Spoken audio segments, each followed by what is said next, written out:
I want to know if other people are as terrible as I am at waking up in the morning. So today I'm interviewing Dan Thomas about his morning routine and his expertise in Die Hard.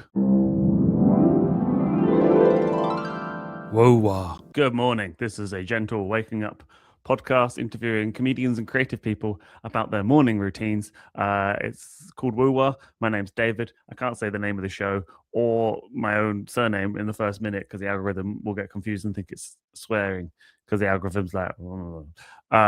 So I'll just use this time to gently encourage you into the day. I hope that you're up and out of bed and that you've had some fresh air. I hope you had some fiber. I hope you've remembered that biscuits exist because they're excellent. I hope you remembered that you can only do what you have the capacity for, and that is enough, and that's fine. And I hope you sort of like rub your belly and pat your head at the same time because that's fun. On this show, I ask funny people, creative people, comedians about their morning routines to see if they're as bad as I am. And I also asked them about their expertise. My guest today is the wonderful Dan Thomas, who is a stand-up comedian. He's a regular guest on Smirsh Pod with John Rain, who was one of my previous guests, and he is amazing on that.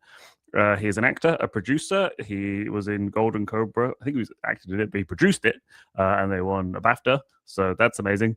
And he's also an expert in Die Hard, which is maybe in my top 10 films of all time, which is so. Yes, I should also say at this point, Dan swears a lot and quite aggressively, but he's very fun. I say aggressively. He uses some strong language from the very start. That's what they used to say on telly. So enjoy that. My name is David Hoare, and this is Waking Up with a Hoare. Waking up with a Hoare. Waking up with a Hoare. Waking up with a Hoare. There will be edit points, but if we can get through it without having to edit out much else, that would be wonderful. So I can't be. What? Can I use any words? Oh, you could use all the words. Not all the words. Yeah, maybe not all the words. What I will say is, Sanjay Arif was my first guest, and he told me to tell every other guest after him, like it's a morning show, and it's something that is intended for people to listen to as they wake up. Yeah, but they don't. Well, I don't know. They might. Are you? If you're listening to this, we'll do a soft open like this. Are you listening to this in the morning? Let us know. If you're not listening to this in the morning, what time of day are you listening to it? And how would you feel about us opening your day with just cunt? And also, how bad is that anyway? How bad is it if the first word you hear in the morning is cunt? It doesn't affect your day, does it? Yeah, this is also a festive episode. Oh, happy Christmas, cunt. Some people have already decided that this is the best episode. Listen, I don't know what it's like in England, right? But if someone's listening to this I say that knowing that you're 52 minutes away from me now, but across the divide of the seven, that there is people might be listening to this on Christmas morning, and what the hell is wrong with you? But if you are, it's not going to be the only time. In Wales, it's different, maybe, but it's not going to be the only time today you hear the word cunt, right? You're going to be like, someone will be cooking in the kitchen, making a turkey, someone will go wrong, you just hear that fucking cunt come from the other room, right? It's fine. If anything, this is just priming you for a bunch of cunt. I like the fact that some people go on other people's podcasts to be like, I want to engage with your audience and make them my audience. And you've come on and said that word maybe 7 times and then told them that they're listening to it on the day that they're listening to it on, that there's something wrong with them. Well, but if you listen, if you're listening, if you're thinking it's Christmas morning, I'm with family, it is a celebration of love and community and gift giving, I'll tell you what I'm going to do. I'm going to open it listening to a bawdy sounding podcast. Right? Like, oh, it's so nice to have you here, Timothy. What are you doing? Well, I'm just listening to Waking Up with a Hoare. What? It's a podcast. It's very nice, and almost no one says cunt. Except for one person who says it all and the time. Yeah, somebody booked him for the Christmas show. At ACMS, Alternative Comedy Memorial Society, when they did it in Edinburgh, they had Roy Wood Jr. Oh, yeah. It. and I can't remember who was hosting. They told me who was hosting, but they basically got to go up afterwards and be like, "That's the most anybody has, and hopefully ever will say the N-word here." It's all right when he does it. I mean, if you do it, that's the And end so of far, Edinburgh, you really. are the most anyone ever has, and hopefully ever will. Say the word Well, cunt. But, you know, at Christmas. at Christmas. Am I your first Welsh guest? Are No, you my had first Morgan Welsh Rees. You had guest? Morgan Rees. Yeah. Yes, of course, I had Morgan Rees. How many times did he say it? I haven't got the stats. I haven't got the budget to get like a heat map type business going for like. I'd love it. Get like a little ticker go across the bottom. All right. Well, I won't say it again unless it comes up.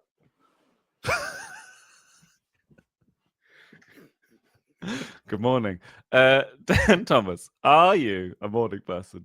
Yes. What?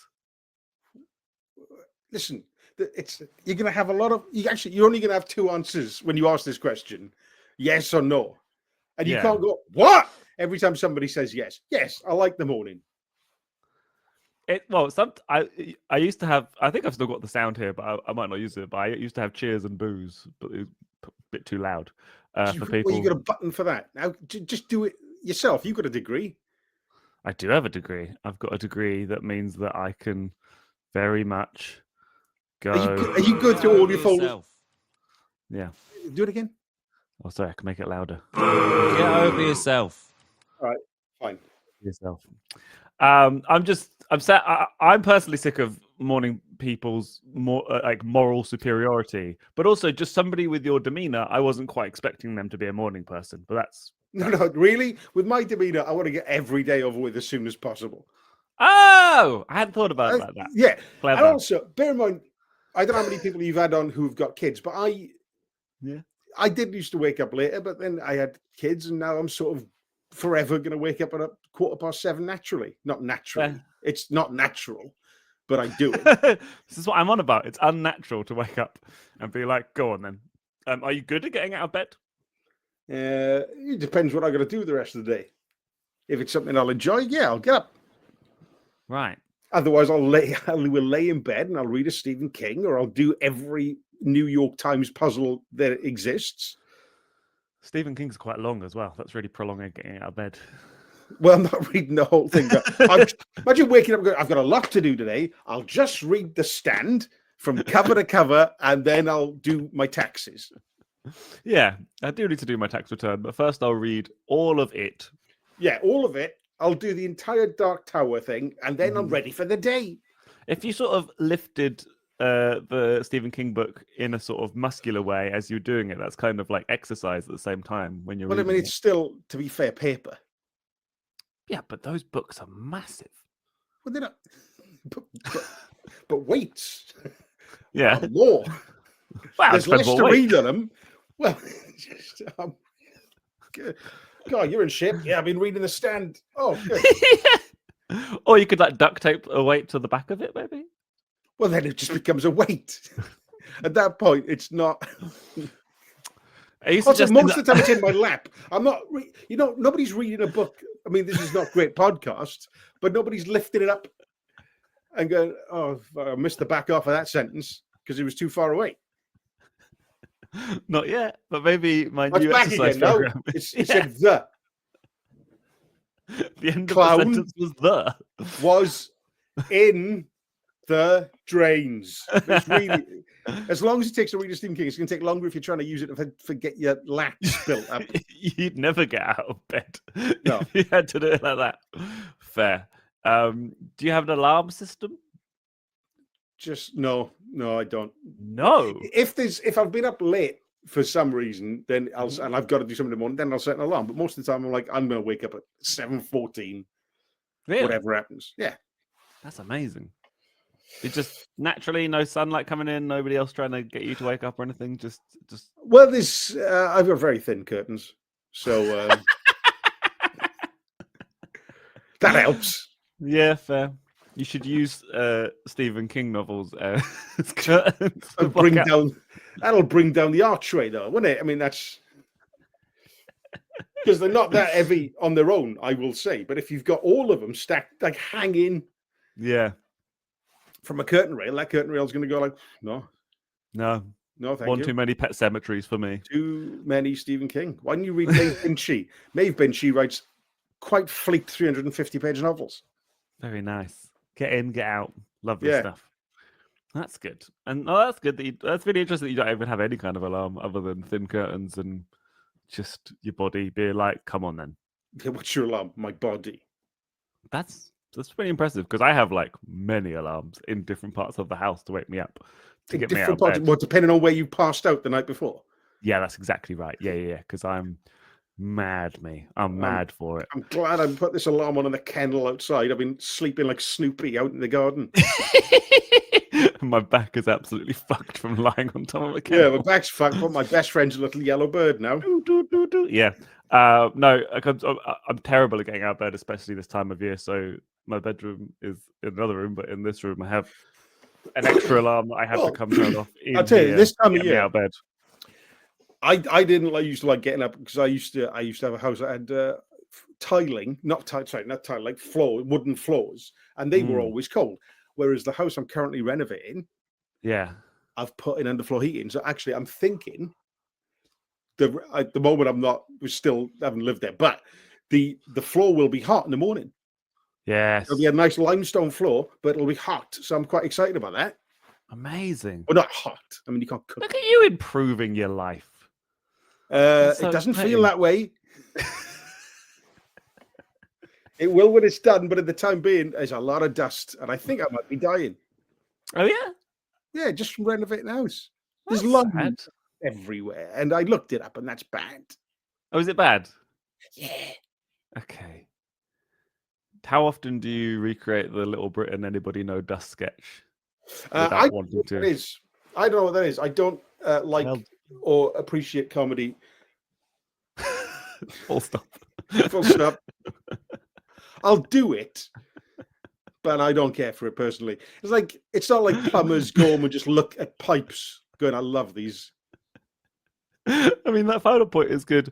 I just really like the fact that you do a joke, everyone laughs, and in your head you're thinking, what is wrong with you?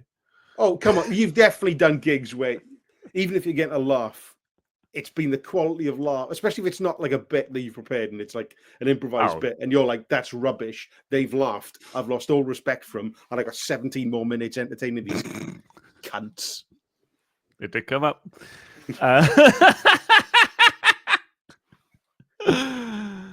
Okay, fair enough. Okay, so you don't have an alarm system. I don't have an alarm system. The answer, yeah, sorry, that was a question. No. Do you eat breakfast? Yeah, I do. That's good. What do you do? You have a regular breakfast, or does it vary? It varies depending on what's left. I'm trying to eat more porridge because I mean I've been eating shite for a while now, and I'm trying to get better as I careen towards 50. Right. What shite were you eating? Bacon grease, a lot of bread. Yeah. Now I'm trying to go just black coffee, no sugar, no milk, and and like a porridge. Yeah. Do you have anything on the porridge? Well, I get those little pots that are like 50p, so it's like, blueberry and bollocks. Oh, blueberry and bollocks, yeah. Well, whatever. Cinnamon, I don't know, whatever. I don't care. It's 50p and it looks like wallpaper paste, but it's not grease. I don't know if you noticed what you did, but I said, do you have anything on your porridge? And you were thinking about the porridge and not having the bacon. And you clearly were thinking that because you went, Did I? No. Yeah, you did the biggest, Yeah, it was sad. It was like, there was a time in my life because I was never a drugs or a person. And I was just like, yeah. Bacon. And then I read a stat recently that every slice of bacon you get takes 37 minutes off your life. So I'm like, I should have died at 28, but 37 minutes. That's what I read. It was from the Institute of Bacon. Does a cigarette take less time off your life? Well, I don't know. It depends if you're eating it. I suppose. Cigarette fat as well. Yes. But Are you having streaky cigarettes? Because is that you what? get a cigarette and you douse it in the bacon, and then you just a great breakfast. I feel like that's not going to burn in the way that one would. No, it's going to burn very quickly. In that way, it's healthier. I suppose. You've inhaled the whole cigarette at once. Well, you with probably the haven't got fat. time to inhale. It just burns in front of you. Just you're getting secondhand smoke from your own cigarette. There you And go. bacon, secondhand bacon. This truly has gone from just asking people about their morning routines to becoming a health advocacy podcast. We're going to make people do weights whilst they're eating, cover your cigarettes in grease, Yeah, and yeah. bacon, like a Yeah. pigs in blanket sort of thing. But around a cigarette, I guess you do it around a cigar. It probably might. But you're work. not wrapping the bacon round it. You're just dipping it in grease. Yeah, I mean, there's options. I suppose that's one way to do it. You could This is wrap the bacon festive episode. You could wrap bacon around a cigarette and then cut the bacon as you're smoking it. Be like one of those, those alarm clocks you used to get in the 80s that also used to warm you, cook an egg and make you a cup of tea. Like a Be like tea's that. made. Like a tea's made, but it's a fan covered in bacon. So Did they do ones that made eggs as well? yeah, Really? which I feel is not hygienic because they're just there overnight. Yeah, I guess so. I never quite understood with the teas made where the milk just sort of getting Just hot, like, room temperature. It was like cottage cheese by the time you woke up. fair. I always, whenever somebody says tea's made, I don't think this has got anything to do with. I just imagine like the tea's made making the tea, but it's still that Wallace and Gromit alarm. That's just like their living room with them two and Well, yeah. yeah. But I'm just imagining that but then it makes tea somehow. But I've actually seen a tea's made and it looks nothing like that. But I still always imagine it as the Wallace and Gromit alarm. What, like with the two little ringers on the top? Yeah. What's yeah? Well, no. No. Because, You know the one that was it was like a room. It had like walls at the back, and then it Oh, was, like, yeah. yeah. No, But it's not somehow gonna that be like also. that. But I think that was maybe just because Wallace and Gromit had all those devices to make stuff, and I've just conflated it in my brain. Yeah, I mean, tea's made's not going to help you put your trousers on, is it? Not yet. Well, probably not never. Because you see the way.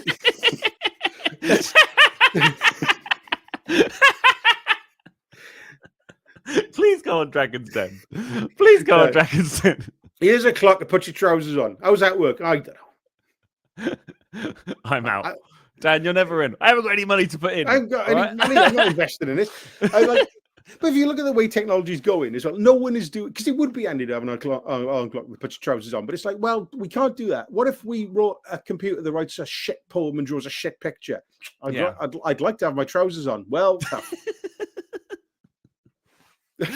Until AI can put my trousers on for me. Yeah. I'm not touching it. This is the thing that winds me up about AI. I assume this is where the conversation was going, right? It's got AI so shite now. I saw somebody tweet the other day, not tweet, the new one, Blue Sky or whatever it is, right?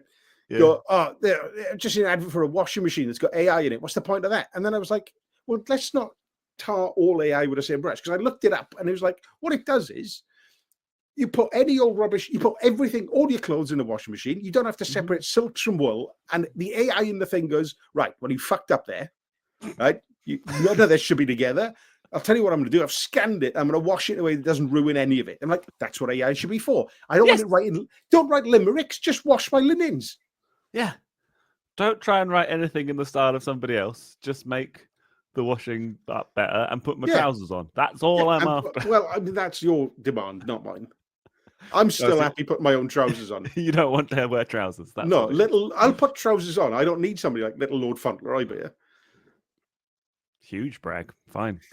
Dan Thomas, he puts his own trousers on. That does feel like a thing people say about working class people.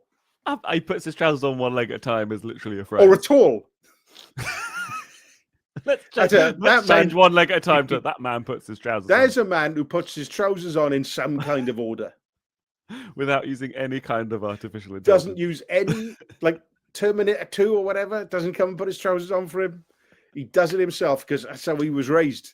I'm enjoying, like everybody's so comfortable with technology, which is what, we need to get rid of some of it to make them, like, if Skynet's coming, it's like, well, we don't want to take out Skynet because it does put on my trousers. Like, I don't want to. What are we going to... Thing is, as I've been renovating this house, somebody had the bright idea to make it completely smart, this house. Yeah. Right? So I can... Look at this. Look at that. Look at this. And then I go on my phone. Hang on. For the audio listener, Dan is putting on his his trousers. Right, there we are. He's showing a lamp. There's my phone. Here we are. Wow. Dan just turned a lamp on with his phone. Yeah. That's the level I'm prepared to get to, right? Okay, good. And even then, it's got a button on it.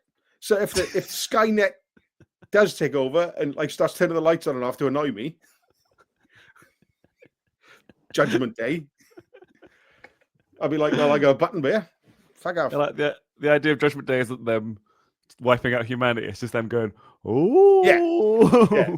Well, that did happen. That did happen because it got wired badly.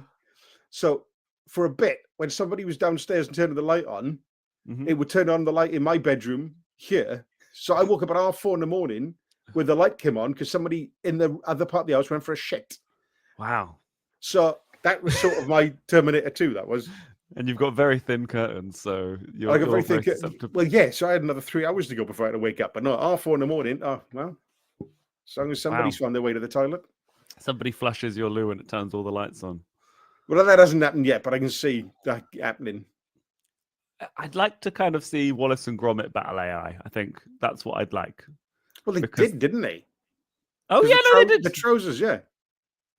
Well, in the most recent one had all those robots and stuff. I've just invented something that already exists. Yeah, exactly. Well done. Thank you. I'm AI. Yeah, exactly. Marvelous. What do you drink in the morning? Black coffee. Black coffee, and that's nothing else. No nothing. smoothies, no water, no. Oh my! Well, there's water in the coffee. I feel. Really? Well, there is. It's one of the two you're ingredients. Not wrong. That is true, but you're not like hydrating outside of that. Not immediately. I got to perk up first before I got to build my way up to having a glass of water. I'll have a glass of water, maybe a squash. I might have a squash. Okay. Friends of ours, people come around our house and they see that we have squash and they're like, oh, old school. I remember squash. And I'm like, what the fuck are you doing with your life? What are you drinking? Yeah, I'll play through squash. I don't have it anymore. And I'm like, do you not want to enjoy life? I'm looking at a bottle of squash right now. What squash is it? Hang on. Not an interesting one. It's double strength orange. Right. I feel like the rise of double strength squash has took me closer to diabetes than I've ever been, or like at least close, like because I have been pouring squash the same amount and just nailing the amount that squash the dilution for decades. They've introduced double squash and then I just kept on doing it and then it was too strong and now I'm sort of used to that, and if I have it what they want me to have, it's kind of too weak, and I'm like, I saw quadruple strength squash down, right, and I was like, you want to kill me. I'm having a look at this now. How much sugar's in this? This isn't bad for you. Oh yeah, it's calorific wise. Okay, it's 5 calories. Is for a it better? 250 milliliter. Well, I mean, 5 calories is all right. That's not going to knock your teeth out your head, is it? Is it better or worse than wrapping bacon around my cigarette in the morning? There's only one way to find out. Google it. Get AI to tell me in the thing. Yeah. What do you do whilst you eat your breakfast? I do the various games on the internet. Oh yes? Yeah. Which ones? All of them. This is a problem. It's a Wordle, problem. Wordle, Connections, Strands, Quordle. Strands is a word search game. Waffle game. I like Waffle game. What's that? It's putting letters in order and making words. They're all basically the same bleeding thing. Then there's what's the other one? There's another. I mean, this is fun, isn't it? This is just a great podcast. What's the name of the other puzzle? Stacker, word stackers one. Right. But I just this do is that. A problem. Well, it's joyless. Really? Yeah. You've taken the fun thing and you've made it joyless. That's my brand.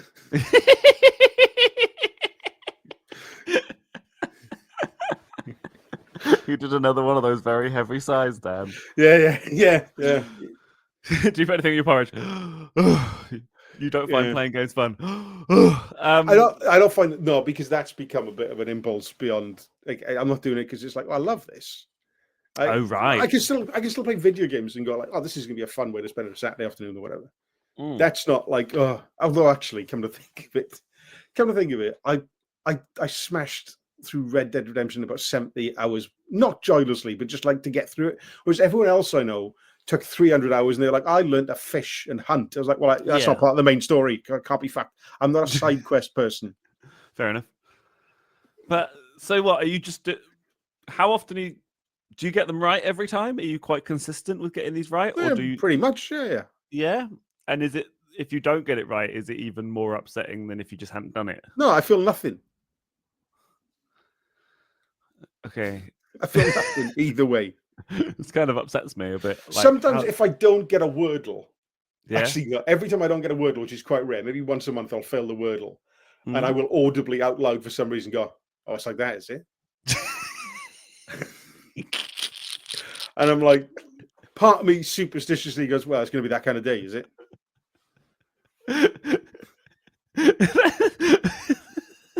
That's how you're letting your life be dictated about whether you can get a 5-letter No, word not or in my life, just the hours between 7:15 and say 8:45. That is your life. It's really not. I form almost no memories during that period. I had to tape myself this morning because I knew you were going to ask, what's your morning routine? So I watched it back and went, oh, is that what I do? I don't remember. That's how it is it? That's how it is. I thought this chat was going to be a bit more whimsical with you, Dan. But instead No, you're you like, didn't. No, you didn't. I did. And All then right. you... Have I ever given the You're impression like- of being whimsical? Ever? I think every single Christopher Walken impression. That's because I'm acting. That's a bit. Oh, no. This is the real thing now. Oh, no. Wow. Uh-oh. That's how it is it? Oh, I see. I guess that word was spade. Do you have the same opening word for Wordle? Yes. What do you use? I'm not telling you that. Really? That's a secret. That's like giving you a pin. Wow. Because the thing is, if I ever have some impressive result on Yeah. Wordle and I become one of those people who posts about it on social media. Yeah, but would If you? No, you're right. My word is stare. I realize what does it matter? I'm not ruining anyone's life for going stare. S-T-A-R-E. Solid. That's actually a really good one. I go audio. Yeah, I played with audio for a bit. But I thought I'd like to get a couple more consonants in. But it was a process. Audio, then style, and then I can go champ, chump, chimp, chomp as the third one. And then maybe that, but like, yeah. So okay. you do this every morning as well then? I haven't played Wordle in a while, actually, but when I was playing it, I would do that. And also I did Quordle as well, which I think is very good. I like Quordle. Quordle? Are you saying Quordle or Quordle? I guess it is Quordle, isn't it? Because it's quarters. Yes. Yeah. Sorry. Quordle is where you try to assemble a choir in 5 attempts. Wordle, Quordle. That's Yeah, I know. I'm Yeah. going. Yeah, all right, fine. That's fine. That's how it's going to be, is it? Is that how it's going to be? Oh, you're De Niroing now. Yeah, was that? Yeah, it was a bit. Yeah. That's how it's going to be. Amazing. So you wake up with thin curtains. You might read or do the games, and then you have breakfast, and maybe also play the games. Do you do? You said you might play the games in bed, but do you sometimes play them in bed, sometimes do them with breakfast, or do you separate them out? Or Well, there's a lot of games to get through, so I'll probably start the process in bed, and then I'll gradually move through the house. And if I've got to be out somewhere and I got a gap, I'll keep playing the bloody games joylessly. Do you have a like an official Dan Thomas order of what you'll do them in? Yeah, fuck yeah. Wordle, because that's what got me hooked on it. right? Yeah, I think everybody would start with Wordle. I think It's it's the one Wordle, connections, strands, Mhm. waffle, number stack, word stack, then back to Quordle. Because in my head, Quordle comes after Wordle, but I skip it and come back, even though there is no order. This is madness. No, it's interesting. Because I would go Wordle, Quordle, connections. I used to, and I think something broke the pattern for a bit, and I've never gone back. Right. Okay. And do you feel like there's been an upswing since then? Quordle's become slightly optional now because it takes a little bit longer. It does, yeah. It's also very annoying if you don't get the last one. Yeah. Now that one's more annoying than Wordle. But I think the thing is, I started playing all these games before life was insane. Yeah. Like a year and a bit ago. But now I've got a proper job in a way. I maybe save it for later in the day when I have a gap in my schedule. Fair. Not That's today. fair. I'm doing this. I'm sorry to eat into your Quaddle time. It's all right. I nailed it earlier. Oh, well done. Yeah. I'm really proud of you. Thanks. Good. I'm not. Did you get it with any goes to spare, or did you get it? I don't know. I can't remember. Again, from a memory, like I don't know what today's Wordle was. It was just a thing that I did while waking up. Sure. Do you remember at one point where people would post what they'd got like online, and other people would be annoyed what it was? But then if you posted that you got it, the one from yesterday, like if you got it in 1 or 2, and someone would be like, "Oh, good job, didn't try to do it today." Then it's like it's already gone. Yeah. People got very heated about Wordle. Well, that was during while. COVID, and that was a weird time, mainly for this reason. Yeah, mainly, yeah. Okay. And is there anything other part of your morning routine outside of this? I mean, I'll brush my teeth. I'll probably go on the news websites and just go, oh Christ, and then off. I used to start the day. I used to start the day with a newspaper. Right. Not that long ago. I would have breakfast and I'd have coffee and I'd read the paper. Not anymore.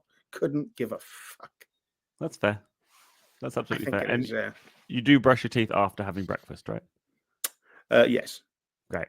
I've encountered a few people that brush their teeth before breakfast, and I'm not very vehement about how people should live their lives, but I don't understand that at all. No. Minty Cheerios or something like I don't. Exactly. I mean, we've all had orange juice after brushing our teeth, and it's diabolical. Bad. But the main thing is brushing teeth, because I have a coffee every morning. I don't want to be walking around smelling like I've been on a stakeout.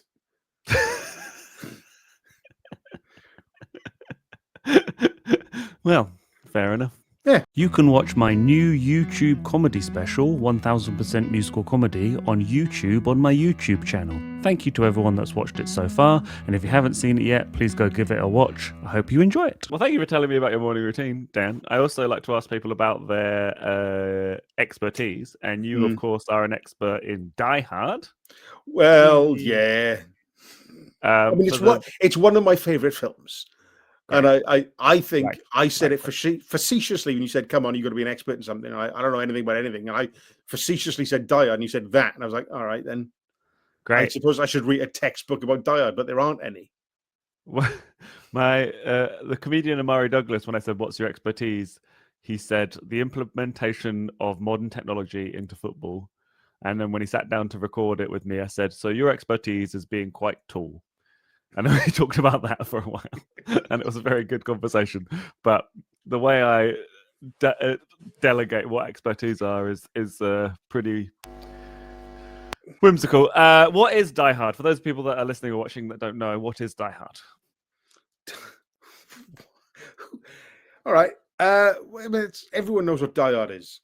It's the finest Christmas film ever made, and it is a Christmas film. It's an action film. It's really the blueprint for most of what action films became from the late 80s onwards. It was Bruce Willis. It was Alan Rickman as the bad guy in his first screen appearance after Joel Silver, the producer, and John McTiernan, the director, saw him doing a production of Dangerous Liaisons in Broadway, and they hired him, and he remains one of the finest screen villains because he's a proper actor playing the bad guy.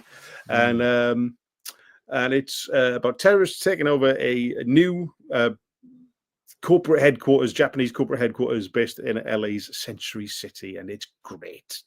That was an excellent description of what Die Hard is. Very, very good. Thank you.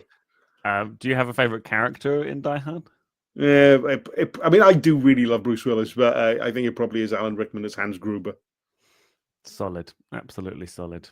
I also like, how have I forgotten his name? The limo driver.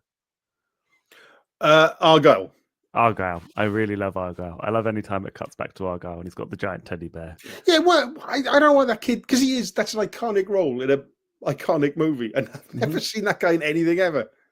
No, this film has he's like an iconic role. He's got probably more screen time than some of the bigger actors who are actually in it. And some of the main villains in some of the biggest franchises play secondary, tertiary characters. It's just got an absolute stacked cast. But yeah, I do think that Alan Rickman, I wouldn't say he's chewing the scenery. He's just really just giving it his all, and just really he's playing a. It's quite a restrained performance. Because he could go a lot worse. He could go big. I guess if Robin Hood, Prince of Thieves is anything to go by, he could go. He had it in him, yeah. But a lot bigger. But I think that was because McTiernan's a much better director than Kevin Reynolds. So I'll say that. So I'm sure if Rickman ever had any less helphard instincts on camera, I'm sure McTiernan was like, "You're on 8 now. I need you to 6." That's my McTiernan impression. But Die Hard was directed by a bloke from Ammanford. Now calm down, right? We're going to blow up the building now, right? Everyone, just don't blink though, because you've got to look hard. Die Hard. That's the film. Anyway, we should call it that. And then, but anyway, I think John McTiernan had better instincts as a director and probably, pulled him back a little bit. Whereas Kevin Reynolds says, "Do what you like," and then you've got Alan Rickman, who's still wonderful, wandering around medieval England, going, "I'm gonna eat her heart with a spoon." Yeah, of course. That wasn't an Alan Rickman impression. That was Zippy. Yeah, that was Zippy, wasn't it? Yeah. Zippy, don't eat his heart with a spoon. Now I'm going to George. We'll be on a beach making 20%. Actually, that was Keir Starmer then. Oh, sorry. I had done a podcast with John Rain and Tom, and I basically haven't stopped doing a Keir Starmer impression. Having never ever done one, I now can't stop doing them. I don't know if John had been practicing, but I think because I do a podcast with John. He broke it out on that. I don't know if he realized he could do it live on the podcast or if he'd been practicing in the mirror, but it's a very good Keir Starmer. Yeah, he's obsessed with doing it as a lad lawyer. Yeah, Keir Starmer, lad lawyer. I feel like anytime I do an impression now, it feels like what used to be anybody's impression was just Michael Caine, and my name is Michelle Obama. Right. Anyway, as you say, Madame, the director, I only found out fairly recently, and it explains a lot, that his back-to-back films were Predator and then Die Hard. And he just made maybe the 2 best action films. Oh, Predator! What a run he had! Predator, Die Hard, and then Hunt for Red October, which is one of the finest Cold War thrillers ever made as well. Oh, I don't think I've seen that. I should watch that. That's a tremendous film. And then the one he did after that was Medicine Man, starring Sean Connery, which sadly is very well-meaning but shite. Okay, fair enough. It shows that people are fallible.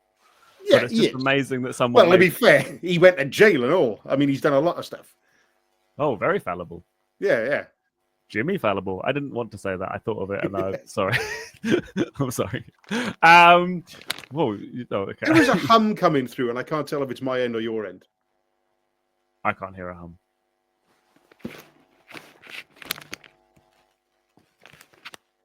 Well, never mind then. As long as the listeners can't hear it, we're fine. Okay. Do you want me to hum it and match it? I don't know. What's your favourite scene or sequence in Die Hard?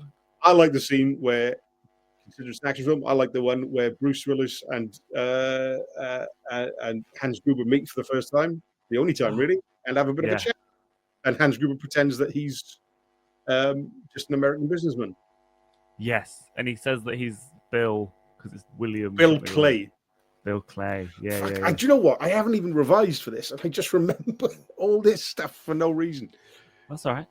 I didn't revise either because I was like, there are some films that I need to rewatch in order to talk about. I don't need to rewatch Die Hard to sort of. Yeah. If I just start talking, I'll suddenly remember more. Well, how old are you? I am 36 years old. Okay, all right, okay, that's fine. I was 8 when Die Hard came out, so you weren't 0. You were -1 when Die Hard came out. Is it 88 that came out? Yeah. I wasn't. So I find it interesting because it's not like when I was.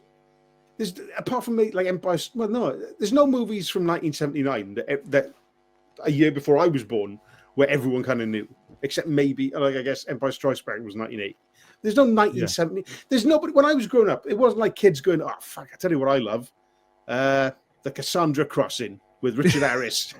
Like nobody gave a shit. There's something about Die Hard that just transcends generations now. But I mean, I think the first time I really heard about Die Hard was Joey Tribbiani on Friends being like, "We should go watch Die Hard again," and I was like, "Why are they so excited about this film?" And then me and my friend watched it, and we were like, "That was the greatest thing ever." But we watched it when we were. I think we watched it when we were maybe like 14, 15, and it was an 18, and we were like, "Hey, check this out." Well, and like as soon as those kneecaps get taken out, and you're like, "Oh, this is an 18." And this is because I remember I watched it when it was on TV at Christmas one year, and it was it doesn't happen so much anymore because I think people finally went, "We can't have this." It was the TV version, so they'd dubbed over all the swearing and they'd cut back on the violence, and it was still great. But bear in mind, his catchphrase is "Yippee-ki-yay, motherfucker." Yeah, and ITV went, "Well, no," even though it was on at 9. And there was a break for the news at 10. That doesn't happen anymore either. And then they finished. It was like 11:30 by the time he said "motherfucker." But on ITV they said, "Well, he can't say that." So he says "Yippee-ki-yay, Kimasabi." Oh, and that feels so much worse. Yeah, it's rubbish. But it's such a good movie. It was able to withstand it. And then I eventually convinced my grandmother to let me buy the 18 VHS. And I was able to go like, he wasn't saying Kimasabi at all. He was being rude. You found the weak link in your family to be like, "Go on, Granny." Oh, she was great. She didn't give a shit.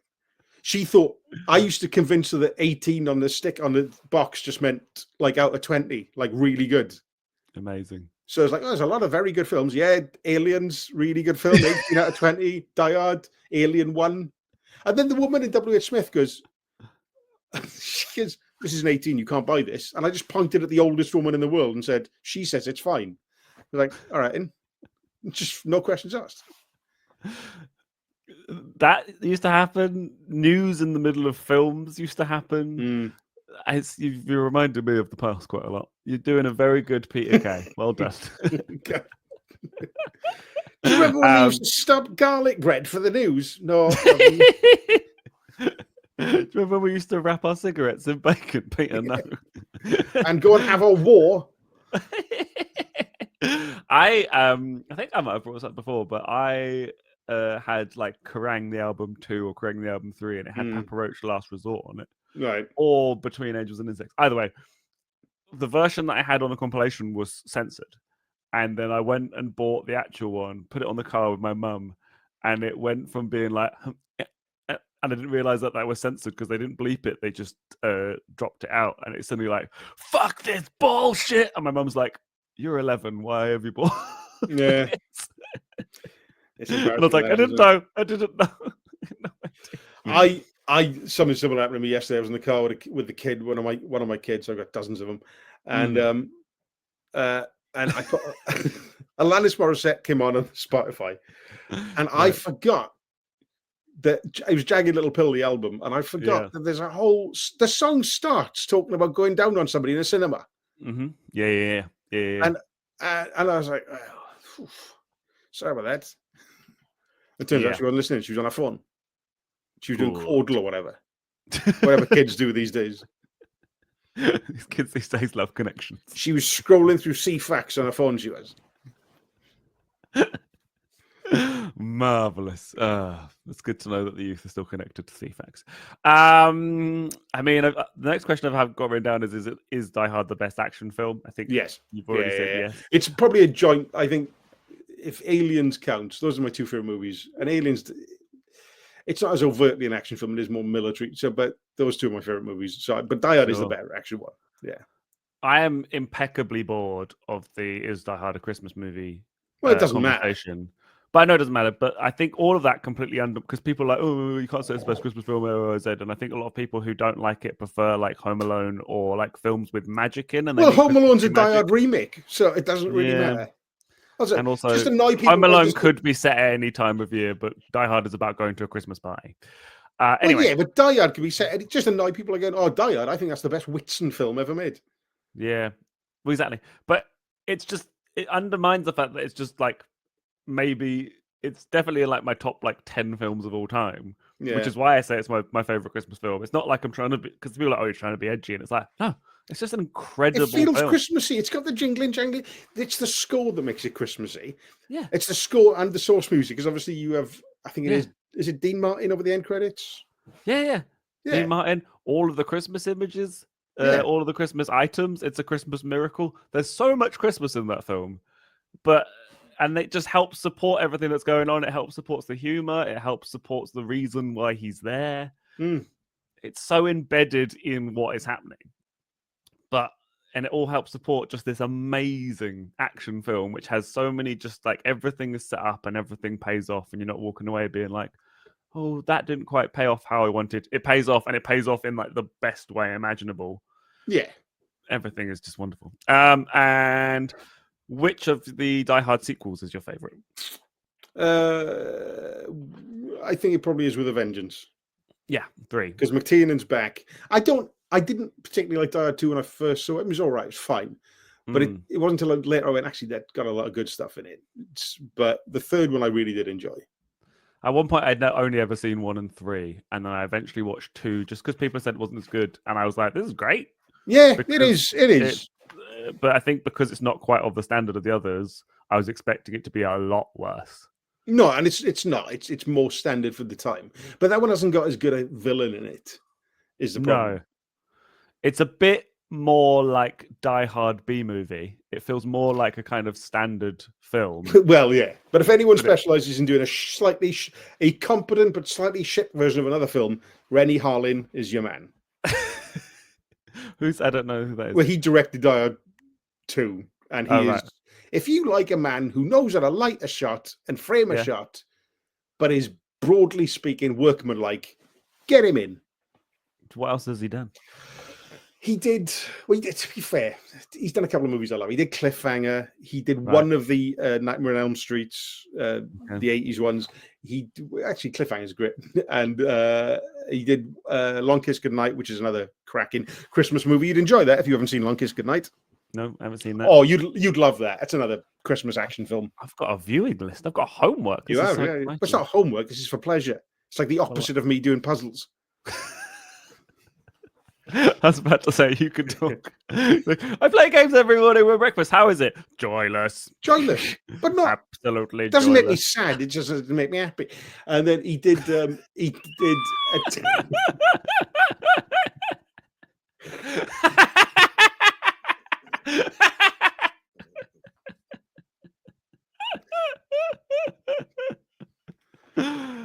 Sorry, you said? That was such a hard cut on that laugh then. That feels like an edit, and I was watching you do it. It's not going to be an edit. It's fine. I'll leave it all in. It's just the fact that you went to go say something, but... I know. He also did a very bad Exorcist film. Moving on. Right, okay. At no point did I think we were going to be going through Rennie Harlin's fucking filmography. That's fine. I've got ADHD. We could be talking about anything. Chops Comedy every Tuesday in Bristol. We have an amazing secret headliner and the best local acts. Every Tuesday at Bar 57 in Bedminster. Previous acts include Mike Wozniak, Fern Brady, Nish Kumar, Harriet Kemsley, Rosie Jones, Jade Adams, Sally Ray B, Ed Gamble, Spencer Jones, Chloe Radcliffe, Tom Rosenthal, Scott Bennett, Finn Taylor and Helen Bauer. The first 20 tickets are only £4 and the rest are only £7. It's an absolute bargain. Tickets via Head First. Come to Chops Comedy every Tuesday at Bar 57 in Bedminster. Thank you very much for explaining your expertise. I'm now going to quiz you All right, on your expertise. I've got 5 questions. Question number 1. How many actors appeared in both Die Hard and James Bond films? What, the first Die Hard? So Robert Davi is in Die Hard and License to Kill, and also the actor whose name I can't bloody remember, but used to follow me on Twitter, who is the other Johnson, Agent Johnson, is in License to Kill as well. I'm trying to think who else is there. I'm sure. God, I expect one of the terrorists is. Is it 3? It is 3. Yes, it is. And I know 2 of them, but is the third one the guy with a beard? It's Robert Davey. Yeah. It's Andreas. I think it's like Visnashki or something. He's the Right. guy in The Living Daylights who, the henchman who does exploding milk bottles. Blonde guy. Right. Oh, of Uh, course. Oh my God. Yeah. yeah. He's the first one. He gets a spray paint and now I have a machine gun. Yeah. Right. Do you know what?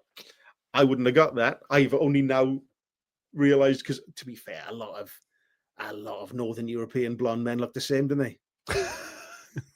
But well, I used to. The Living Daylights was one of the VHSs I had when I was younger. It's That's one of my awesome. favorite Bond films. It's one of the films I've probably seen the most. I think it's That was the amazing. first Bond I ever saw in the cinema. That was nice. Yeah. That's good, because I think the first Bond I saw in the cinema was Die Another Day. So Oh God, I suppose it would have been, yeah, because you were too young for the rest. I really wanted to go see World's Not Enough, and I was not allowed because I was 10 and it was a 12. Yeah. Well, I was 7 when Living Daylights came out, and then when License to Kill came out 2 years later, I was 9, but it was a 15. The Yeah. first Bond, there was a 15, and then so I had to wait. There's a big gap, 87 to 80 to 95 before I saw Goldeneye. Wow. And But then you must have had most the of best them. stuff. Yeah, good. That's one. I'd say, and then the other one was Grand. His name is Grand L. Bush. Yeah, and which yeah, is- what a name! great name. He has left the industry now, and I believe works as a nurse. Amazing. I was just because I brought up Tom Selleck to Mike Wozniak on this podcast, and he was talking about how Tom Selleck has an avocado ranch.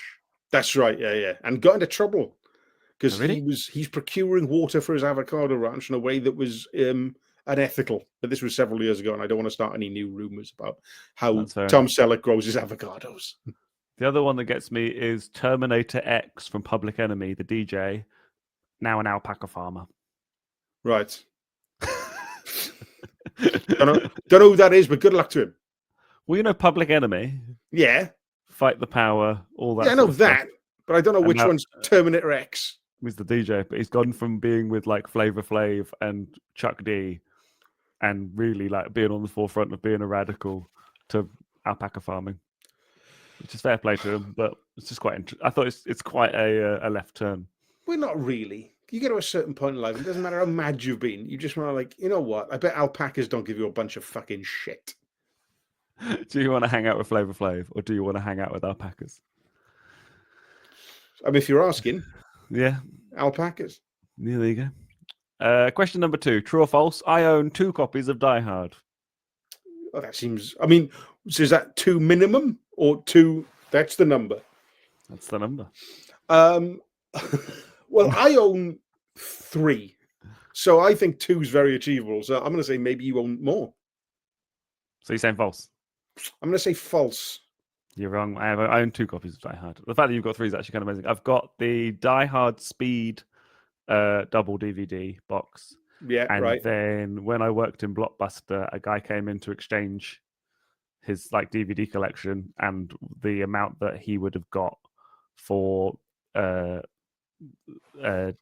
exchanging it was penance. And I was like, I kind of want this, and he was like, well, I don't have to exchange it in, you could just give me the same amount, I don't care. So I got the Die Hard quadrilogy for very cheap. So I've got them both, but in box sets.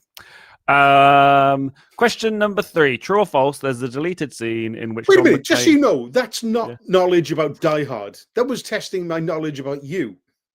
It's Die Hard related. That's not the same, is it? Okay, well, let's see how Like, you... nobody would go on Mastermind saying my chosen specialist subject is Die Hard, Yeah. and then Magnus Magnuson or whoever presents it now goes, question 1, have I seen Die Hard? Fuck, I don't know, mate. I think you're going to really enjoy the rest of this quiz. True or false? There was a deleted scene in which John McClane exposed feet stood on an early opened Christmas present of a Lego Ewok. False. I mean, Oh, that yeah. might be true, but no. But I'm just thinking I immediately went producer. It went like from a rights issue. Could they clear that? And they probably could because they're both Fox films. But so no, is the answer no? Though It is no, because I was just being a silly idiot. But I like the fact that you're like, this isn't Die Hard related. Anyway, actually, I know exactly. Like, I'm an expert. no, this is an IP rights question now, and I can handle this. Question number 4: True or false? Special Agents Johnson and Johnson went on to have an incredibly successful shampoo company. Right, you're better than this. All right. As soon as Because I could tell from the whimsy in your voice where this was going. The answer is no. The Johnson's & Johnson's cosmetics and shampoo company predates Die Hard by some decades. And also, they're not real. They're characters. Oh, come on. I'm glad I didn't revise now. I'd have been pissed off. If I'd read the whole of IMDb trivia and this is what the questions were. Starting to see why you find your morning game so joyless. Should we have a bit of whimsical fun? You're better than this. I sent you a joke the other day and you responded with "You're better than this." Yeah, well, yeah, I did. You're the only person I say it to. Take that as a note, right? You wait now. If I ever end up on a fucking Edinburgh comedy jury, you're in deep trouble. I know. That's fine. Pretty much every gig I ever do, at some point when I get the reaction that you do, I will say, "Oh, my style of comedy is somebody laughing sat next to someone going, oh no," and that is my entire brand. And the person laughing sort of laughs more because the other person is someone. Yeah. I'm there to facilitate someone else's laughter. Oh, can you come to all my gigs actually and just be like, the fuck? Yeah. So you're like part of the show. Yeah, I sit in the second row, pinching the bridge of my nose. You're like Flavor Flav, but rather than a hype man, you're just there going. And then everyone's like, "Oh, let's just be better than this miserable prick here in the second row," and they laugh more for you. And then at the end, you give me 20 quid and I leave. Done. Deal. I like the fact you're going, "You're better than this," and the audience are going, "We're better than you." Yeah, exactly. Yeah.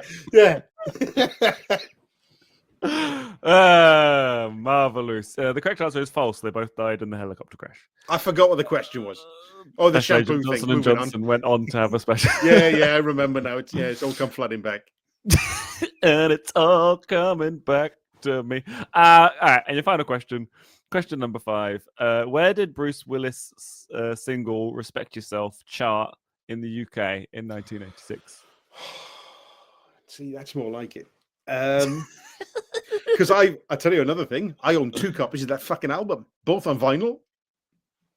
Wow. Yeah, one for each year. I thought I'd lost one, and I bought another one, and I found the old one. No. Yeah.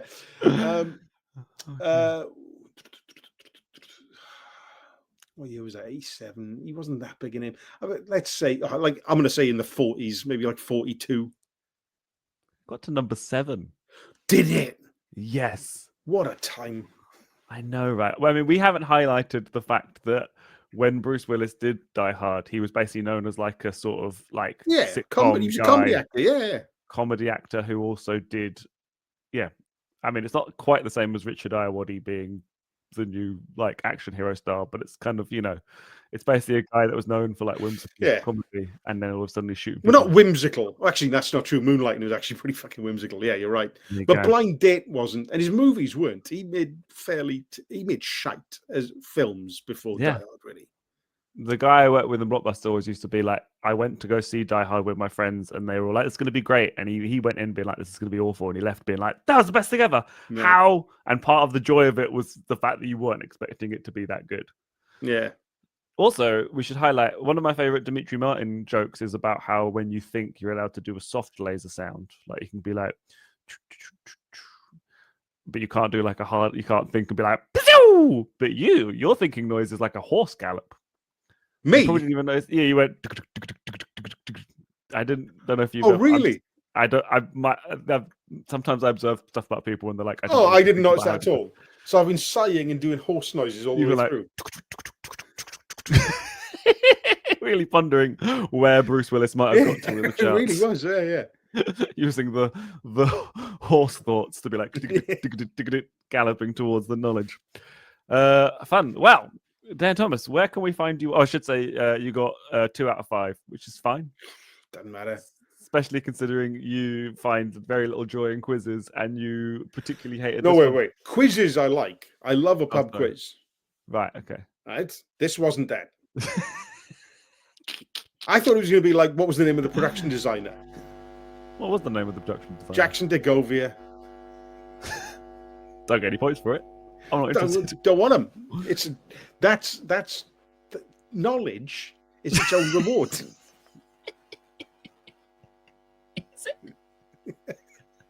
Yeah.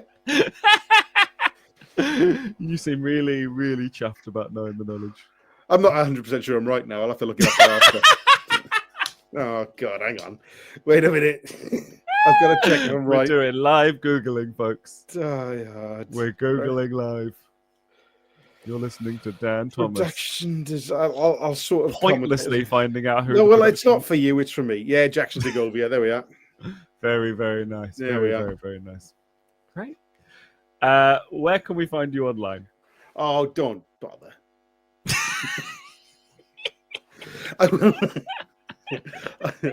I'm not on Twitter. This is not why I did this. Why did you do this? I had a lunch break, and I like your company. And Do you?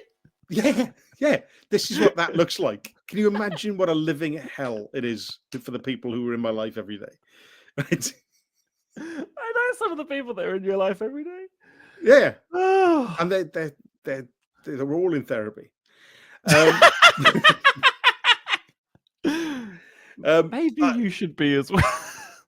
Oh, I am, right. Sorry, guess what? Can you? Imagine when I was like 2.5 years ago before I started doing that. A mess. But it's all going really well now. All right, I'm on Blue Sky. I don't know what my handle is. Hang on, I'll have to look it up. I'm on Blue Sky. Let's have a look. It's danthomas.bsky.social for what that's worth. I don't really use Instagram. If I can plug anything, Yes. the TV show that we did, which very nicely won a little BAFTA a little while back. Golden Cobra is on iPlayer again. I think that's the main thing. Golden Cobra, and you appear on a lot of Smirsh Pod. That's a lot of Smirsh Pod. I'm on a lot of Smirsh Pod. You could join John's Patreon. Yep. There's that. I haven't got a Patreon. There you go. That's it. No other podcasts or anything else to plug or anything? So I think it's got to be something else. And there's a lot of stuff in the pipeline, but I mean, when's this going up? This Christmas? This Christmas, I believe it will go out on. This is dependent on me making sure that all the other ones are recorded. I think this will go out on the 22nd of December. All right, and then I got nothing for you.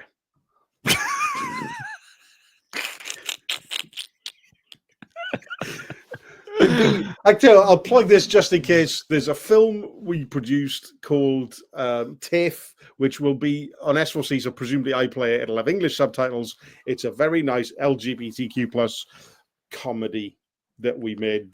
That's doing very well on the film circuit around the world at the minute, and that'll be on iPlayer at some point next year. There we are, just in case that helps. Beautiful. Just so it feels like I've achieved more. You've achieved so much. Thanks. We've really done a lot today. The last question I like to ask my guests is, can you give me a title for a song which I will write and then edit into the end of this edit? A title for a song? Yeah, I'll write a song based on a title that you've given me. So I've got to make up a song title? Yeah. Why can't I give you a song title and you write a better version of that song? Snooker Loopy. Go on. Do Snooker Loopy. Can I pick a genre? No. Well, anytime someone gives me a genre, I go, you can say those words out loud. I probably won't follow them. But I might. You can suggest it. All right. Do you know what? Since like a Snooker Loopy, but it's got to be drill. Same lyrics. No, I need to write a song. You don't. Nobody's forcing you to do this. That you didn't fulfill the brief. I said, give me a title for a song which I will write. I can write a song called Snooker Loopy. All right, fine. Write a song called fucking Double Strength Squash. Fucking Double Strength Squash. No. Just forget the F-bomb. Sorry about that. Double Strength Squash. Brackets. 0.3 grams of sugar.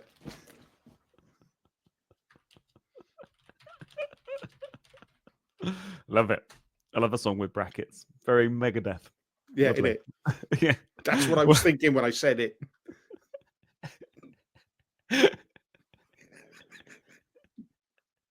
Well, Merry Christmas, everybody. Merry Christmas, everyone. Sorry, I swore a lot at the top, but it didn't come up a lot then in the middle, did it? Ironically, the more I enraged you, the less you swore. You didn't enrage me. You didn't enrage me. It's just Jesus. Is that the air I give off? I've enjoyed this hour in your company. Right? This You is weren't what that looks enraged like. every single time you said or thought you're better than this. That was constructive criticism. I wasn't angry. I wasn't angry. I was just listen. I've been in this game a lot longer than you, right? This is just a sage voice of reason in the comedy industry going. Right?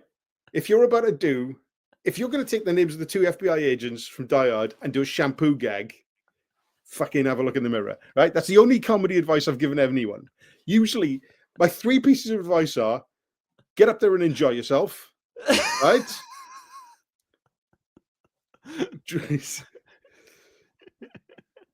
Don't play Swindon on a Thursday. That's the other one. And the other one is don't do a joke about the 2 FBI guys from Die Hard. If it's a shampoo joke, that's a first draft joke, right? That's and I've said that. I said that to Sarah Silverman, and she stopped doing it. She stopped doing the Johnson & Johnson shampoo joke because of that. Saved her career. I did do a gig in Swindon on a Thursday once, and on the way home I felt ill, and I opened the car door and immediately vomited everywhere. So I think you are right about that. I swear to God, that I've had perfectly nice Saturday night gigs there, but I've done Thursdays twice there. It was someplace called the Shitting Otter or something on a Thursday. And I was like, what? Right, okay. What? This was a long time ago. I was like, I've done it twice, and they weren't even bad. They were just like nothing gigs. I didn't vomit out of a car. Right. But clearly, I don't know if it's Swindon's fault. I should say Sam Michael now runs amazing gigs in Swindon. On what day of the week? I think I'm doing it on Monday. Right. Well, there we are then. Mondays are fun. Yeah. But I do believe I did one on a Thursday there and ended up vomiting. And you pooped out of a car. There we are. Happy to help.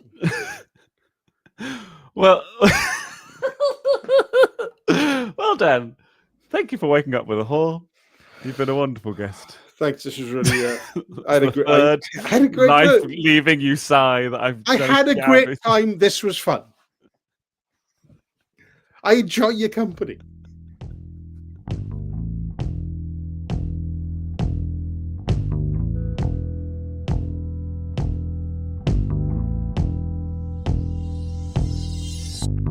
Double straight squash is gonna kill me.